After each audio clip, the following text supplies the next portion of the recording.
दोस्तों ऐसा है कि अगर किसी को कुछ दिनों से बार-बार हाथ धोने की या लॉक चेक करने की या गैस चेक करने की या बार-बार काउंटिंग करने की या भगवान से माफ़ी माँगने के अगर विचार चल रहे होते हैं, अगर कुछ दिनों से तो उसका मतलब ये नहीं कि उसको ओसीडी हो गया।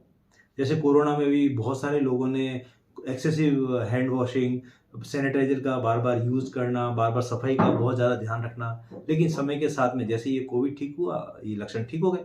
इसका मतलब ये नहीं कि इतने सारे लोगों को जो है वो ओसीडी हो गया था। तो देखिए ऐसा है कि ओसीडी तब हम मानते हैं जब लगातार 15 दिन तक आपको बहुत ज़्यादा विचार आए और आप उससे अपने दैनिक जो काम-काज होते हैं, उसको आप ढंग से नहीं कर पाएँ। रूटीन जो है वो आपका डिस्टर्ब हो जाए। आपका सोशल एंड ऑक्यूपेशनल फंक्शनिंग जो है वो कम से कम लगातार 2 सप्ताह के लिए अगर इम्पेयर हो जाए, तो हम ये जानेंगे कि आपको ओसीडी की बीमारी है। अदरवाइज़ तो नॉर्मल विचार आते रहते हैं। इसका मतलब ये नहीं कि आपको ओसीडी हो गया है। वैसे दोस्तों आप सब लोगों को ओसीडी के लक्षणों के बारे में पता है, लेकिन अपन इस वीडियो में अपन बात करेंगे ट्रीटमेंट के बारे में, वो भी दवाइयों के। अगर हल्के किस्म का ओसीडी है तो आप जो है या तो एक्सपोजर एंड रेस्पॉन्स प्रिवेंशन या सीबीटी से ट्रीटमेंट करा सकते हैं या दवाइयों से कर सकते हैं। लेकिन अगर गंभीर टाइप की ओसीडी है तो आपको जो है वो दवाइयाँ लेनी ही पड़ेगी। अगर अपन दवाइयों की बात करें तो दवाइयों में मुख्य रूप से जो दवाइयाँ चलती है वो SSRI, selective serotonergic reuptake inhibitor जो मेडिसिन होती है वो इसमें मुख्य रोल निभाती है। मतलब सबसे इफेक्टिव दवाएं जो है वो एसएसआरआई है। मतलब सीरोटोनिन केमिकल अगर ब्रेन के अंदर कोई दवाई बढ़ा रही है, इसका मतलब वो जो है वो ओसीडी के लक्षणों को दबा सकती है। तो ओसीडी के अंदर क्या होता है, ब्रेन के अंदर सीरोटोनिन का लेवल कम हो जाता है, तो अपन को दवाइयाँ वैसी लिखनी है या लेनी है जो अपने ब्रेन के अंदर सीरोटोनिन का मात्रा बढ़ा दे। तो एसएसआरआई में सबसे कॉमनली ओसीडी के लिए काम में ली जाने वाली दवाई फ्लोक्सेटिन, फ्लुओक्सामाइन, मुख्यतः ये दो। उसके बाद में सर्ट्रालिन, पैरोक्सिटिन, एसिटालोप्राम, सिटालोप्राम, ये दवाइयाँ काम में ली जाती हैं। अब देखिए ये दवाइयाँ जो है अगर डिप्रेशन से कंपेयर करूँ तो ये दवाइयों का डोज ओसीडी में ज़्यादा चलता है। मतलब जैसे अगर अपन फ्लोक्सेटिन जैसे प्रोजेक या फ्लूनिल की बात करें, वो डिप्रेशन के अंदर 20 मिलीग्राम में हम स्टार्ट करते हैं, लेकिन ओसीडी में असर आएगा 40 और 60 मिलीग्राम पे। मतलब इसका मतलब ये है कि ओसीडी के अंदर आपको हाई डोज लेना पड़ता है दवाइयों का। अगर मैं फ्लुओक्सामाइन की बात करूँ तो फ्लुओक्सामाइन अगर अपन एंजाइटी में या डिप्रेशन में अगर अपन देते हैं तो 50 मिलीग्राम, लेकिन अगर ओसीडी में देना है तो हमको 100, 150, 200, 250 ज़्यादा डोज लगता है। तो एक बात आप मान लीजिए कि ओसीडी के अंदर दवाइयाँ जो है हाई डोज में चलती हैं और उसका असर लेट आता है। अगर आप डिप्रेशन का अगर आप इलाज कर रहे हैं, जैसे सर्ट्रालिन मैंने 50 मिलीग्राम लिखी, तो डिप्रेशन के अंदर सर्ट्रालिन का असर जो है वो 2 वीक 3 वीक में आ जाएगा, लेकिन ओसीडी में 4 वीक 6 वीक लगेंगे। तो डोज ज़्यादा लगता है, टाइम ज़्यादा लगता है ओसीडी को ठीक होने में। तो जब डोज ज़्यादा लगेगा तो साइड इफेक्ट भी ज़्यादा होते हैं। तो जो लोग भी दवाइयाँ खा रहे हैं ओसीडी के लिए, तो वो तैयार रहें कि हाँ, एक तो हाई डोज लेना पड़ेगा, ज़्यादा समय के बाद में दवाइयों का असर आएगा और साइड इफेक्ट भी रहेगा। कोई ऐसी दवाइयाँ नहीं है जो साइड इफेक्ट जो है बिना साइड इफेक्ट के हो और जल्दी से आपकी ओसीडी ठीक कर ले। और एसएसआरआई के बाद में SNRI, serotonergic norepinephrine reuptake inhibitor, जिसमें डेस्वेल्नाफेक्सिन, वेल्नाफेक्सिन, डुलोक्सिटिन। तो वेल्नाफेक्सिन और डेस्वेल्नाफेक्सिन इनका भी डोज जो है वो ओसीडी में ज़्यादा चलता है। तो डेस्वेल्नाफेक्सिन जैसे 50 मिलीग्राम डिप्रेशन में हम लोग देते हैं, 100 मिलीग्राम देते हैं। अगर नहीं आराम आता है तो फिर हम डोज बढ़ाते हैं, लेकिन ओसीडी में तो हमको पहले दिन से ही ज़्यादा दवाइयाँ देनी पड़ती है हाई डोज में। वेल्नाफेक्सिन में भी ऐसा है। वेल्नाफेक्सिन में डिप्रेशन में अब 37.5 पावर की देते हैं, 75 पावर की देते हैं, लेकिन ओसीडी में तो हमको 75, 150, 300 तक भी जाना पड़ता है, तो हायर डोज लगती है। सबसे पुरानी एंटी डिप्रेसेंट्स है ट्राइसाइक्लिक एंटी डिप्रेसेंट, उसके अंदर जैसे क्लोमिप्रामिन आती है, वो क्लोनिल के नाम से मार्केट में मिलती है। तो ये एक ऐसी दवाई है जो ऑलमोस्ट 50% ओसीडी वाले पेशेंट को ये चलती है, क्लोनिल। तो ये भी बहुत इफेक्टिव है, लेकिन इसके डोज फिर 50, 75, 150 इस तरीके से चलते हैं, हाई डोज चलता है ओसीडी को ठीक करने के लिए। उसके बाद में अगर अपन दवाइयों की बात करें तो जो एंटीसाइकोटिक होती है जैसे रिस्पेरिडोन, वैसे तो ये दिमाग के अंदर जो डिलूजन, हेलुसिनेशन, साइकोसिस, schizophrenia, delusional disorder, bipolar disorder, mania, उसके अंदर अपन देते हैं।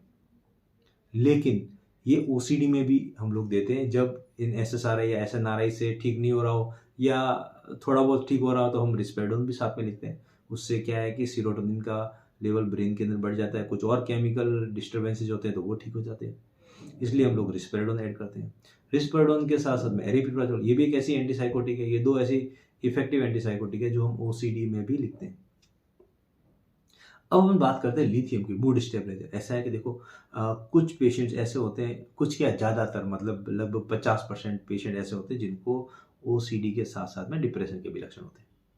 तो जब ओसीडी के साथ में मन उदास रहना, काम करने की इच्छा न होना, कंसंट्रेशन की कमी, नींद, भूख प्यास में समस्या आ रही है, आपको सेक्स करने की इच्छा नहीं हो रही है, आप स्लो हो गए हो, आपको थकावट महसूस होती है, तो इसका मतलब आपको ओसीडी के साथ में डिप्रेशन के भी लक्षण हैं।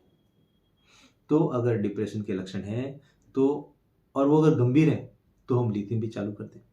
क्योंकि ओसीडी के लक्षण हो या डिप्रेशन के लक्षण हो, चल नहीं तो एसएसआरआई और एंटी डिप्रेसेंट है, लेकिन अगर गंभीर हो तो हम लिथियम भी चालू करते हैं। सुसाइडल के विचार आ रहे हैं तो कुछ ऐसे पेशेंट होते हैं जिनको हम ईसीटी भी देते हैं। तो ओसीडी के पेशेंट जिनको सुसाइडल अटेम्प्ट जिन्होंने कर रखा है, या जिनका ओसीडी के साथ में डिप्रेशन गंभीर है, या जो लोग खाना पीना छोड़ रखा है, या अपने आप को मारने पे तुले हुए हैं, मतलब अपना बिल्कुल भी ध्यान नहीं रख रहे, इतनी गंभीर ओसीडी हो रखी है, मतलब हाथ खराब हो गए, फोड़े हो चुके हैं, फिर भी साबुन से हाथ धो रहे हैं, सर्फ से हाथ धो रहे हैं, फोड़े हो रहे हैं हाथों में फिर भी, तो ऐसे पेशेंट के अंदर हम ईसीटी भी ट्राई कर सकते हैं। तो डिप्रेशन के लक्षण है, गंभीर ओसीडी है, तो ऐसे में हम अगर कोई और साधन नहीं है तो हम ईसीटी का भी उपयोग करते हैं। इसके अलावा अपन बिस्पिरोन भी दे सकते हैं, अपन मेमेंटिन भी दे सकते हैं, और भी बहुत सारी मेडिकेशंस हैं जो साइकोट्रोपिक मेडिकेशन जो अपन ओसीडी में काम में ले सकते हैं। कुछ इंपॉर्टेंट मेडिकेशन जो है वो मैंने भी आपको बताई। अब बहुत सारे लोग ऐसा कहते हैं कि साहब ये इसका असर नहीं आता इन दवाइयों का। देखिए ऐसा है कि ये दवाएँ जो है वो आपको रेगुलर लेनी पड़ती है। अगर आपने गैप दिया तो वापस ज़ीरो से गिनती स्टार्ट करती है। तो अगर आप ओसीडी की दवाई चालू कर रहे हो तो आपको लगातार रोज़ रेगुलर जैसे डॉक्टर ने लिखी है वैसे दवाइयाँ लेनी है। तो पहली बात तो ये आप अपने दिमाग में रख लीजिए कि आपको दवाइयाँ बिना गैप के कंटिन्यू लेनी पड़ेगी डॉक्टर की सलाह के हिसाब से। उसके अलावा ऐसा है कि ये दवाइयाँ काम करती हैं। और ये दवाएँ जो है वो 60 से 80% तक आपके ओसीडी के लक्षणों को जो है वो दबा देती है, और हल्के किस्म का है तो ओसीडी आपका बिल्कुल ठीक भी हो जाता है। और अगर आपको पहली बार ट्रीटमेंट स्टार्ट किया है तो मतलब 30% लोगों की दवाइयाँ भी साल, 1.5 साल में बंद हो जाती हैं। लेकिन बाकी लोगों की दवाइयाँ जो है वो लंबे टाइम तक चलती रहती हैं। और ओसीडी की दवाइयों से लगभग 70% लोगों के लक्षणों में कमी आ जाती है, उनका जीवन जो है वो आराम से निकलता है, उनको परेशानियाँ नहीं आती।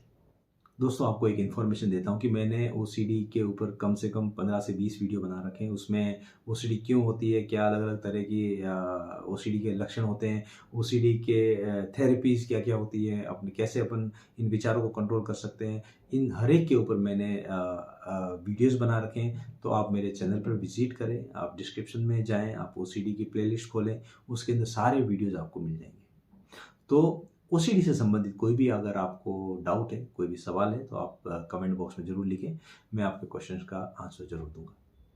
मेरे चैनल को सब्सक्राइब ज़रूर करें। Thank you so much.